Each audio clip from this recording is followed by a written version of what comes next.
Welcome to the podcast, Mulan. Thank you for having me. I'm excited to be here.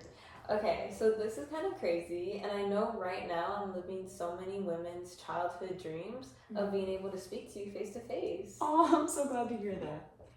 Okay, so let's start from the beginning of when your documentary began. Yes. When you had gone to see The Matchmaker, we saw the pressure you faced to be the perfect woman. Mm-hmm. How did that experience shape the way you saw your own worth? Well, that day was really eye-opening. It was hard because I truly felt that I was failing at something that was believed to be natural to all women, which was to be perfect and act a certain way to abide by my society's and family's expectations. But I got to understand that I wasn't the problem. I wanted to honor my family, but not by pretending I'm someone I'm not. That moment made me aware of how limiting these roles can be for every girl in my village. It's just so black and white with the division of what men and women are supposed to be. Wow, and I know that was something that was difficult to get your mind to grasp, but relieving to come to the realization that it's society that needs to change and not you. Yes, it really was. You mentioned that you felt pressured to live up to your family's expectations. How did their reaction to the matchmaker incident make you feel? I just simply felt like a failure and like I've truly dishonored and embarrassed them. It was one thing to dishonor my village, but to look in my father's eyes and see how disappointed he was in me, I felt my face get hot and like my heart was in my stomach. No, yeah. That's really heavy to carry. So when you chose to take your father's place in the army, cut your hair, and hide your identity, did you act to protect him, or did you feel that you were tired of constantly having to fit into this stereotypical box? I'd say at first my goal was to simply keep my father out of war. I knew that me being one, a woman, and two, someone who lacks any more experience compared to my father, and him being permanently injured put us in the same boat at the war front. So I initially decided to do it for him. I mean, I never in my life would have imagined being the person to save all of China, but here I am.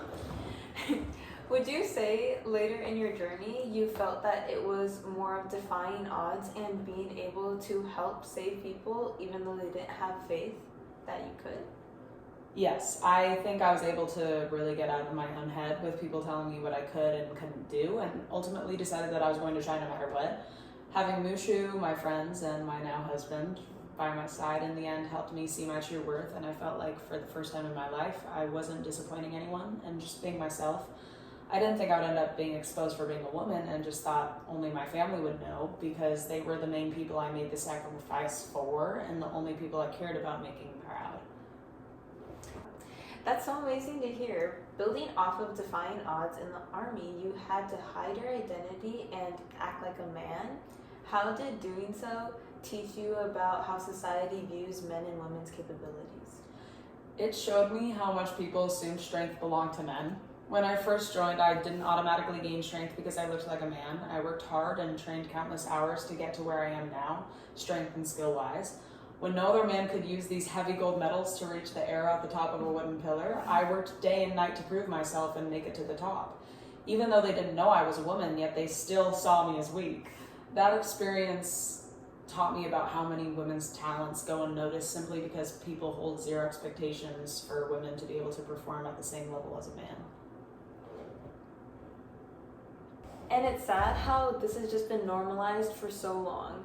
There is a moment when the soldiers sing A Girl Worth Fighting For, listing all that they want in a woman, but never once do they mention any aspects having to do with personality, morals, and ideals, only looks and what women can do for them. How did that make you feel as an outsider looking into a male's perspective? It was so weird to hear. They only saw women as prizes to be won and mainly focused on superficial aspects of them. When I tried to even mention that I want a girl who's got a brain, who always speaks her mind, they completely dismissed me and went on thinking whatever they wanted. Me, a woman, had been climbing the mountain as them, carrying the same armor and training the same, but yet we still aren't equals. That just made me want to show them the truth, but I knew my truth and I knew how hard I had worked. Yes. And when you saved the regiment with strategy instead of brute strength, what did that say about women's abilities? It reminded me how even though these gender stereotypes are black and white, strengths really aren't. I couldn't outmatch the men when we were up against each other physically, but thinking differently and gaining a new perspective helped me to outsmart them. Women's problem-solving methods aren't always valued, but that doesn't make us weak. And after your identity was revealed, you were cast out and left to fend for yourself on your journey back home. You were even supposed to be killed. What did that moment mean for you? It showed how ruthless people would act just because society says what women should and shouldn't be. My actions were invisible because they weren't done by a man. It hurt and I was scared, but it also made me realize how deeply they were ingrained in people's minds and how there needed to be a change. So when the emperor honored you publicly, what cultural significance do you think that moment had for other women in your society? It was a very, very important moment for people to finally see women as equals and see that honor and bravery also belong to women. Having the most powerful person in China recognize a woman for her courage showed everyone that they shouldn't be limited to their gender and what society thinks of them. Now, I saw that you also have a second documentary that really piggybacks off the impact that your accomplishments had on real life and on real women. They wanted to act and be as strong and fearless as you. How did you feel seeing how little girls and boys wanted you to teach them how to fight? That was honestly such a special moment for me to see the girls in my village really take my story to heart and learn to fight the odds. They're also strong and wide-eyed, which makes it so important to show them what the world could be like. But this unfortunately wasn't the case for certain higher-ups in China. Yes, I saw that later on. We see that the standard that the emperor himself set in honoring you in front of all of China did not apply to his own daughters. Yeah, that made me so upset because if I was able to get my happy ending and be able to make this impact across China at the hands of the emperor himself, then why couldn't he do the same for his own daughter? You know, Ting Ting, Mei, and Su felt it was their duty to marry for their country and not for love, which is a standard that many cultures follow.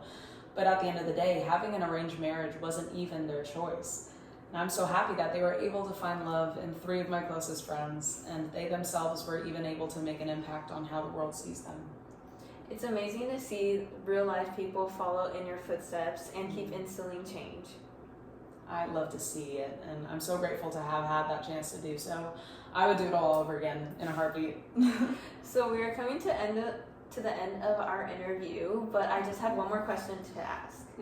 What do you want your legacy to be? I want to be remembered as someone who broke gender stereotypes and acted with both her heart and her mind.